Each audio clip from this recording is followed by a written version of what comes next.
नवजोत सिंह सिद्धू करतारपुर राहदारी की इफ्तिताही तकरीब में शिरकत के लिए पाकिस्तान पहुंच गए हैं, जहां उनका वाघा बॉर्डर पर शानदार इस्तकबाल किया गया। ताहम अब वो लाहौर प्रेस क्लब पहुंच गए हैं और प्रेस कॉन्फ्रेंस भी की।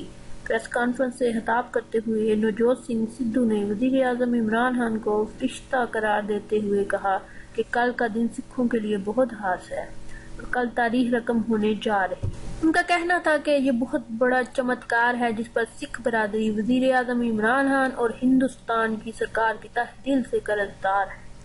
सिद्धू ने एक मरतबा फिर से हिंदुस्तान जीवे पाकिस्तान जीवे का नारा लगाते हुए कहा कि हुकूमत पाकिस्तान के फैसले से सिख बरादरी बहुत ही खुश है और कल हमारी 73 साल पुरानी उम्मीद पूरी होने जा रही है। उनका कहना था कि 3 माह कबल आया था जिस पर भारत में बहुत तनकीद हुई, लेकिन यहाँ लोगों ने बहुत प्यार दिया।